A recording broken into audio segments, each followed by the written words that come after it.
Naitwa Deogratias Sokolo, katibu wa siasa, uenezi na mafunzo wa Chama cha Mapinduzi mkoa wa Kigoma.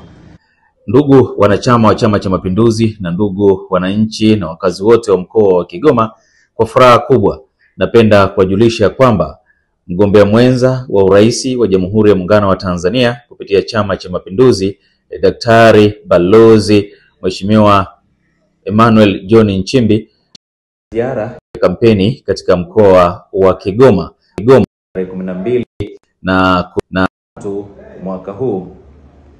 Mheshimiwa Nchimbi atawasili katika uwanja wa ndege wa Kigoma siku ya Jumapili tarehe 12 majira ya asubuhi, ambapo atapata fursa ya kuwasalimia wananchi wa Kigoma mjini katika uwanja wa ndege mjini Kigoma, ambao watakuwa wamebahatika kwenda kumlaki na kumkaribisha katika mkoa wetu wa Kigoma.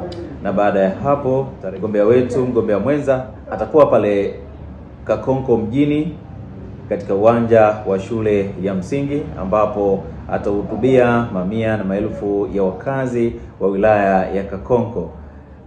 Mkutano huo utaanza mapema asubuhi, na atapata fursa ya kuwanadi mgombea wetu wa ubunge, lakini wagombea wa udiwani katika kata za wilaya ya Kakonko. Na mchana wa Jumapili ya tarehe 12, mgombea mwenza wa urais kupitia Chama cha Mapinduzi, Daktari Balozi Emmanuel John Nchimbi atakuwa mjini Kibondo katika uwanja wa Taifa, ambapo atapata fursa ya kumnadi mgombea wa ubunge katika jimbo la Muhambwe Kibondo, Daktari Florence George Samizi, pamoja na wagombea wa nafasi ya udiwani kupitia Chama cha Mapinduzi katika kata zote za wilaya ya Kibondo.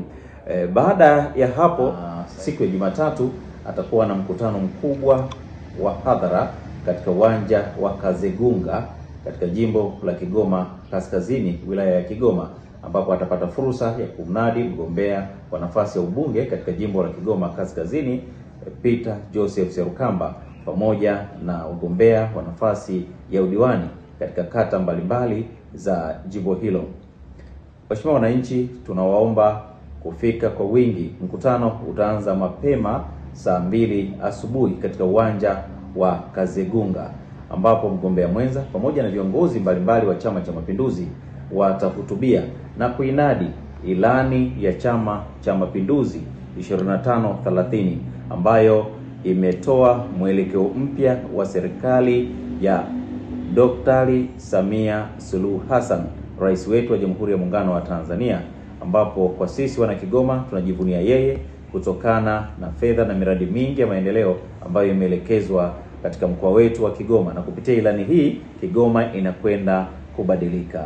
Karibu Dr. Nchimbi katika mkoa wetu wa Kigoma. Kigoma iko imara na iko tayari kumpa kura Daktari Samia Suluhu Hassan, wabunge katika majimbo 8 ya uchaguzi na madiwani katika kata 139 katika mkoa wetu wa Kigoma. Karibu sana.